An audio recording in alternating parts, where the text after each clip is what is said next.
High বন্ধুরা, voice king ট্রকন YouTube চ্যানেলের পক্ষ থেকে আমি তোমাদের প্রিয় বর্ষা। নতুন নতুন রোমান্টিক ভালোবাসার গল্প ও স্যাড স্টোরি পেতে ভয়েস কিং ট্রকন ইউটিউব চ্যানেলটি সাবস্ক্রাইব করে পাশে থাকা বেল আইকনটি অন করে রাখুন। ধন্যবাদ সবাইকে। কলেজে আমি নতুন, শুধু কলেজেই নয়, শহরেও আমি নতুন। আব্বু ট্রান্সফার হয়ে ঢাকায় আসলো। আসলে সরকারি কর্মকর্তা, তাই তাদের অনেক সময় বিভিন্ন জায়গায় ট্রান্সফার হতে হয়। আর আমারও ইচ্ছা নতুন নতুন জায়গায় ঘুরে বেড়াতে, আর অনেক ইচ্ছাও ছিল ঢাকা শহরে আসার। যাক, আল্লাহ আমার ইচ্ছাটা পূরণ করলো। আমি কলেজের দিকে হাঁটতে লাগলাম। হাঁটতে হাঁটতে নিজের পরিচয়টা দিয়ে দিই। বরাবরের মতো আমি ভয়েস কিং রোকন, অনার্স দ্বিতীয় বর্ষে পড়ি, কিন্তু এখন ঢাকা শহরে পড়তে হবে। তার কারণ তো আপনারা জানেনই, পরিবারের একমাত্র আদরের ছেলে আমি। আব্বু আম্মু মিলে আমাদের পরিবার। বাকি কাহিনী গল্প জানতে পারবেন। আমি কালকে এই কলেজে অ্যাডমিশন নিলাম, আর আজকে আমার প্রথম দিন। এই কলেজে জানি না এই কলেজের মানুষ কেমন হবে। শুধু কলেজের নয়, এই শহরের মানুষ কেমন হবে তা আমার অজানা। তবুও বুকে বল নিয়ে ক্যাম্পাসে হেঁটে গেলাম। এই চশমা উদ্দিন। কে যেন আমাকে চশমা উদ্দিন বলে ডাক দিল। আসলে আমি একটা চশমা পরে আছি, যার কোনো পাওয়ার নাই। বলতে পারেন শো অফ এর জন্য, কিন্তু আমি পরলাম ভদ্র থাকার জন্য। এই চশমা উদ্দিন, চোখের সাথে কি কানেও কম শুনিস নাকি? জি ভাইয়া, বলুন আমাকে কেন ডাকলেন? দেখে তো ভদ্রঘরের ছেলেই মনে হচ্ছে। থ্যাংক ইউ ভাইয়া।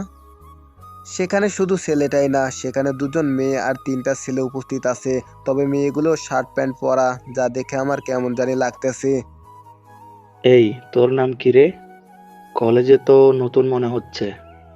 জি, আমার নাম রোকন, আর আমি আজকেই কলেজে আসলাম। সেখান থেকে একটা মেয়ে বলল। ফার্স্ট ইয়ার মনে হচ্ছে। না আপু, সেকেন্ড ইয়ারে পড়ি। আসলে আমার আব্বু এই শহরে ট্রান্সফার হয়েছে, আর আমারও ইচ্ছা ছিল ঢাকা শহরে আসার। আরেকটা মেয়ে বলল। বাবা, দেখতে তো অনেক ইনোসেন্ট মনে হচ্ছে। আর ভালোই, তুই আমাদের সাথে পড়িস। আচ্ছা, মুরগি হতে পারিস? সরি। এত নেকান আসে যে মুরগি হ তাড়াতাড়ি। হা হা হা। ছেলে কোনোদিন মুরগি হয় নাকি? ছেলেরা মুরগ হয়, মুরগি না। আর আমাকে আপনারা মনে হয় র্যাক দিচ্ছেন। দিচ্ছি। আসলে নতুনদের এভাবেই আমরা স্বাগতম জানাই। তো কথা বলিস না, না হলে কিন্তু। আমাকে কিছু বলতে যাবে, তখনই গাড়ির হর্ন শুনলাম। আর খেয়াল করলাম সেই হর্নের আওয়াজে সবাই শুনে কেমন যেন চুপসে গেল। আমি দেখলাম আমার পিছন বরাবর একটা কালো গাড়ি ক্যাম্পাসে দাঁড়ালো, আর দেখলাম সবাই নিস্তব্ধ হয়ে গেল, তাদের মুখে কোনো কথা নাই। দেখলাম সেই গাড়ি থেকে দুজন কালো পোশাক পরা গার্ড বের হলো, আর সেখান থেকে একজন গাড়ির দরজা খুলে দিল। সেখানে দিয়ে একটা মেয়ে বের হলো, যা দেখে অপরূপ সুন্দরী, কিন্তু মেয়েটাকে দেখে সকলের চোখে ভয় দেখলাম। এরপর প্রশ্ন হলো, কে এই মেয়ে? কেন সবাই এই মেয়েটাকে দেখে ভয় পেয়ে গেল আর একদম নিস্তব্ধ হয়ে গেল, যেন মনে হচ্ছে কারোর জন্য শোক দিবস পালন করতেছে। এই সুযোগে আমি সেখান থেকে কেটে পড়ি, কিছু দূরে যেতেই দিলাম দৌড়। পরে না হলে মেয়েটার সম্পর্কে জেনে নিব, কিন্তু সেখানে থাকলে আমার র্যাগ এর শিকার হতে হবে।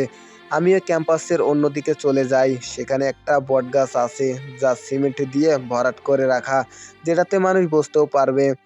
আমিও সেখানে বসে পড়ি। দৌড়ানোর কারণে আমি একটু হাঁপিয়ে যাই। এই যে মিস্টার। আমি তাকিয়ে দেখি একটা মেয়ে আমার দিকে পানির বোতল এগিয়ে দিল। আমি হাঁ করে আছি। কি হলো নিন? দেখে তো মনে হচ্ছে অনেক তৃষ্ণার্ত। নিন, পানি খান। Thank you. তারপর পানির বোতলটা নিয়ে পানি খেলাম। তারপর মেয়েটাকে পানির বোতলটা দিয়ে দিলাম।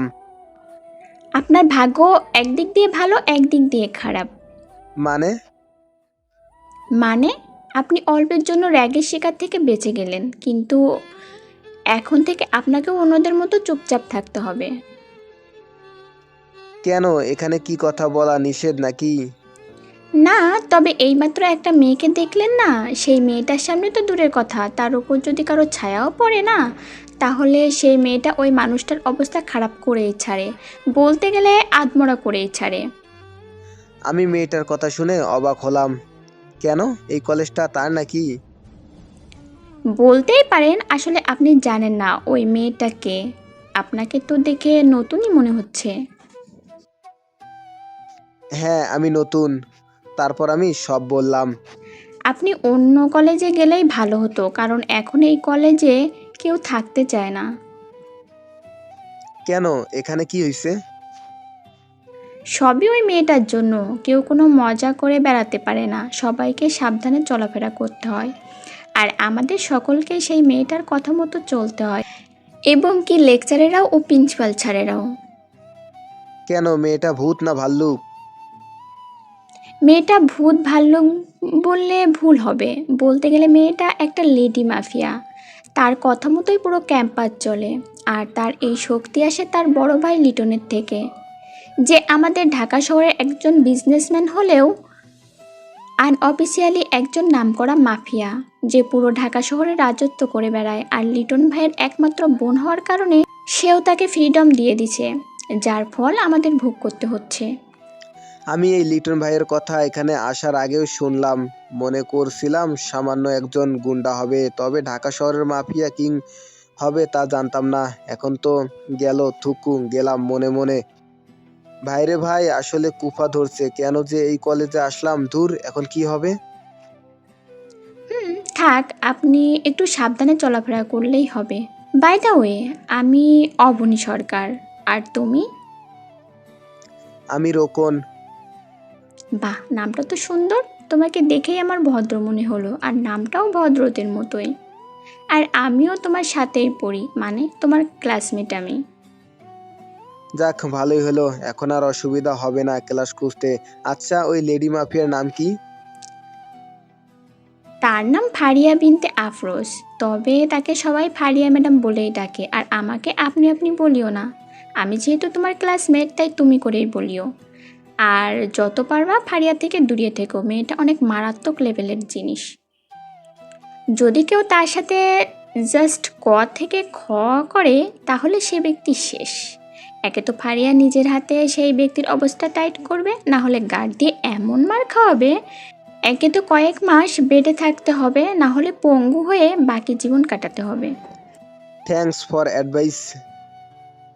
আচ্ছা, আমরা কি বন্ধু হতে পারি? কেন হয়?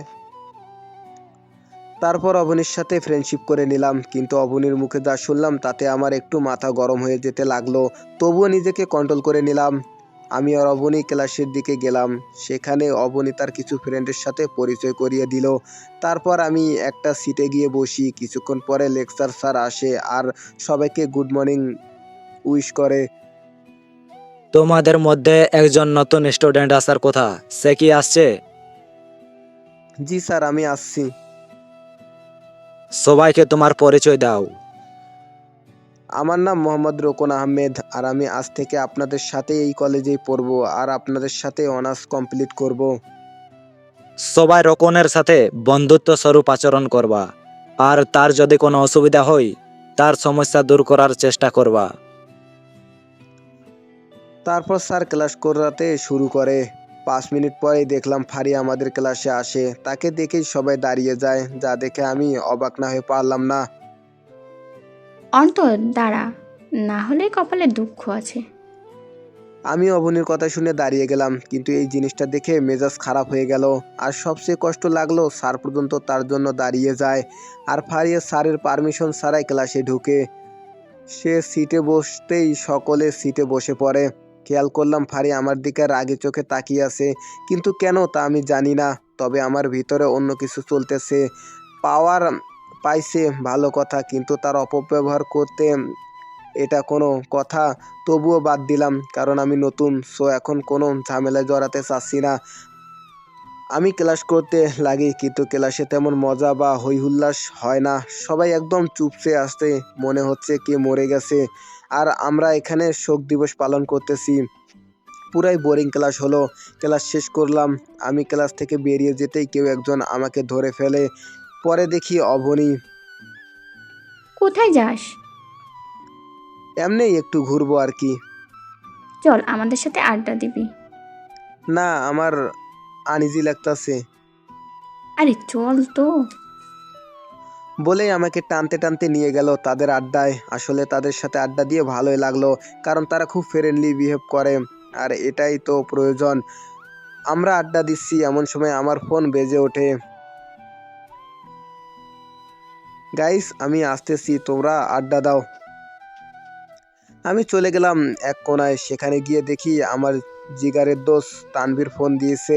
আমি রিসিভ করি। হ্যালো মামা, কি অবস্থা, কেমন আছিস? শালা এই সপ্তাহটা ধইরা কইছিলি তুই? শালা আব্বু ট্রান্সফার হয়েছে, এখানে আমার কাজ নাই। মালপত্র কি তুই এসে ঠিক করে দিয়ে যাবি? ধুর বেটা, তুই ছাড়া ভালো লাগে না। তুই থাকলে এমনি বেটা মন চাঙ্গা হয়ে যায়। শালা না গেলে কি হইতো? আমার জন্য একটু স্যাক্রিফাইস করতি। শালা এই সুযোগ কি হাতছাড়া করবো নাকি? তুই থাকলে তো কোনো মেয়ের সাথে কথা বলতেও ভয় লাগে। কোন জায়গায় কি বাস দিয়ে বসে থাকিস, ইজ্জত তো অর্ধেক তুই খাইছিস। তাই নতুন শহরে আসলাম একটু ইজ্জত বানাতে। মামা, সুখ কিন্তু চিরস্থায়ী নয়। শালা এইদিকে আসবি তো একটা মাইরও মিস যাইবো না। আচ্ছা বাকিদের কি অবস্থা, আর আমাদের ভাই ব্রাদারগুলো কেমন আছে? সবগুলোর এখন মরার মতো অবস্থা। তুই নাই তাই সবগুলোর এতিম এতিম লাগে। মাম্মা, এটা কিন্তু ঠিক করলি না তুই। যাক, এই শহরে এসে নিজেকে একটু ভদ্র তো বানাতে পারলাম। তোদের কাছে থেকে তো নিজেকে সেই হিটম্যান বানাইছি। শালা সব তুই করছিস আর দোষ আমাদের উপর চাপাচ্ছিস। এহ, আমি আর তানভীর ফোনে কথা বলতেছি, তখনই একটা চিৎকার শুনতে পেলাম। মনে হয় কোনো ছেলে চিৎকার দিছে। দোস্ত, এটা কিসের শিক্ষার ছিল?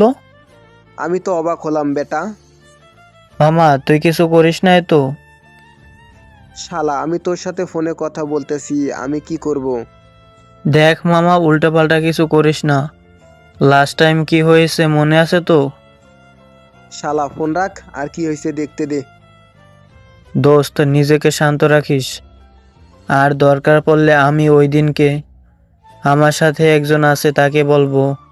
না, কাউকে কিছু বলতে হবে না, আমি সামলে নিব। এখন ফোন রাখতো। ভাই, বি কেয়ারফুল অ্যান্ড বি কুল। শালার আজাইরা কথা শোনার ইচ্ছা নাই, বরং কে এই চিৎকার করলো তা আমার দেখতে হবে। আমি ফোন পকেটে ঢুকিয়ে চলে গেলাম ক্যাম্পাসে। সেখানে গিয়ে দেখি অনেকেই ভিড় জমিয়ে দাঁড়িয়ে আছে। আমিও সেখানে চলে গেলাম। তারপর যা দেখলাম তা দেখে অবাক না হয়ে পারলাম না। কারণ ফারিয়া দুজন বডিগার্ড একটা ছেলেকে ধরে আছে। ছেলেটা অনেক রক্তাক্ত অবস্থায় দেখতেছি, আর ফারিয়া দাঁড়িয়ে আছে সেই ছেলেটার দিকে তাকিয়ে হেসেই যাচ্ছে।